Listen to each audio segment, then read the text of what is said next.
ఈరోజు మన స్వచ్ఛమైన అచ్చమైన తెలుగు మాతృభాషా దినోత్సవం శుభాకాంక్షలు అందరికీ. ఈ మాతృభాషా దినోత్సవంని మనం గిడుగు వెంకటరామమూర్తి గారు అనే పంతులు గారి జన్మదినం కార్యక్రమంగా జరుపుకోవడం జరుగుతుంది. ఇలా జరుపుకోవడానికి ముఖ్య కారణం ఏమిటి అంటే, పూర్వం అంటే గిడుగు రామమూర్తి పంతులు గారు 1863 ఆగస్టు 29న జన్మించారు. ఆయన జన్మించిన తర్వాత ఆయన చదువుకుంటున్న రోజుల్లో తర్వాత ఆయన జీవితంలో తెలుగు భాష ఏ విధంగా ఉంది అని బాగా పరిశీలించారు. పరిశీలించిన తర్వాత అప్పుడు ఎక్కువగా గ్రాంధిక భాష ఉండేది. గ్రాంధిక భాష అంటే తెలుసు కదా, ప్రజలు మాట్లాడుతున్నటువంటి భాషకి చదువుకుంటున్నటువంటి భాషకి సంబంధం ఉండేది కాదు. అందువల్ల గిడుగు వెంకటరామమూర్తి గారు వ్యవహారిక భాషా ఉద్యమం అంటే ఏమైతే మాట్లాడుతున్నటువంటి భాషనే పుస్తకాల్లో కూడా ఉండాలి అన్నటువంటి ఉద్యమాన్ని తీసుకొచ్చారు. ఈ ఉద్యమాన్ని 1940 సంవత్సరంలో తీసుకొని రావడం జరిగింది.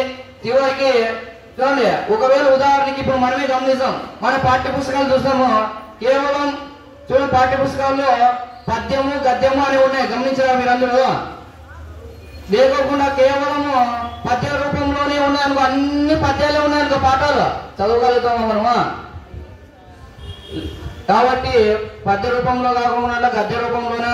అదే విధంగా తెలుగు భాషలో చాలా ప్రక్రియలు వచ్చినాయి. ప్రక్రియలు అంటే తెలుసుగా, రచించిన విధానాల్లో పద్యము గద్యము గేయము లేఖ వచనము వ్యాసము మొదలైనటువంటి అన్నింటినీ కూడా తీసుకొని రావడం జరిగింది. ఇలా తీసుకొని రావడంతో తెలుగు భాష ప్రజలందరికీ దగ్గరగా అయింది. మాట్లాడుతున్నటువంటి భాష చదువుతున్న భాష ఒకటే అవడంతో అక్షరాస్యతను కూడా పెంచడం జరిగింది.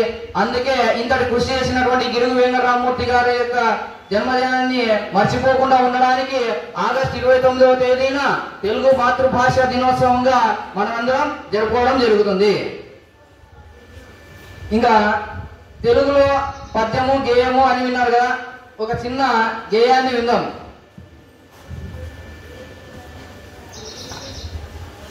తీయనైన భాషరా తేనెలొలుకు భాషరా, తల్లి భాష తెలుగురా కమ్మనైన భాషరా, కావ్యామృత భాషరా ఆదరించు భాషరా, ఉగ్గుపాల భాషరా స్వచ్ఛమైన భాషరా,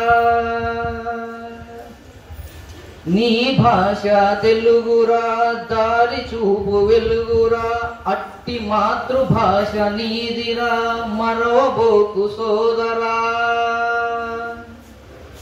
తీయనైన భాషరా దారి చూపు వెలుగురా, మన భాష తెలుగురా మరవబోకు సోదరా.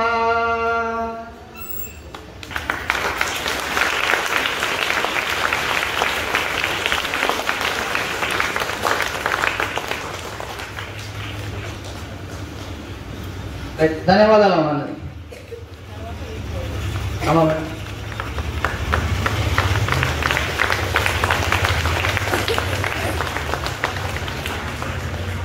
అందరికీ శుభోదయము.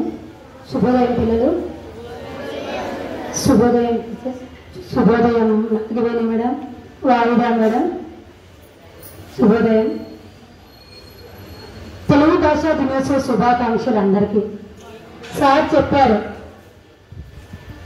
ఈరోజు గిడుగు వెంకటరామమూర్తి గారి జన్మదినోత్సవాన్ని తెలుగు భాషా దినోత్సవంగా జరుపుకుంటాం మనం. ఆయన రోజు ఎందుకు మనం జరుపుకుంటామంటే, ఆయన కూడా ఒక టీచర్, మనలాగా ఒక ఉపాధ్యాయుడు. ఆయన వెళ్ళిన ప్రతిసారి పాఠశాలలో పిల్లలు ఉండేవాళ్ళు కాదు.